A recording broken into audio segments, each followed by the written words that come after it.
Number 5, finance.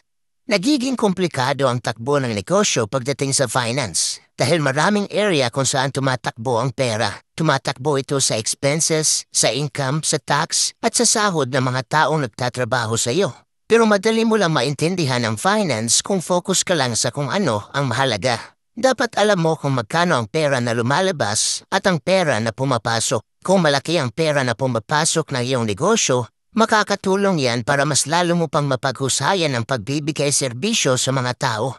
Ang pinakamahalagang parte ng negosyo ay ang pagkakaroon ng kita dahil yan ang indicator kung magpapatuloy pa ba ang iyong negosyo o hindi. Isang paraan din para madali mong malaman ang kita ng iyong negosyo ay ang paggamit ng income statement. Dahil dito mo malalaman kung magkano ang pera na lumalabas at pumapasok. Madali lang gumawa ng income statement. Ilista mo lang kung magkano na ang total na pera ng iyong negosyo ngayon o revenue. Minus sa total expenses, minus din sa tax. At ang sagot ay ang iyong total na kita. Napaka-importanteng gagamitin mo ito sa iyong negosyo. Dahil walang sense kung kumikita ka ng 1,000,000 taon-taon pero hindi mo alam na ang iyong total expenses ay 1.1 million.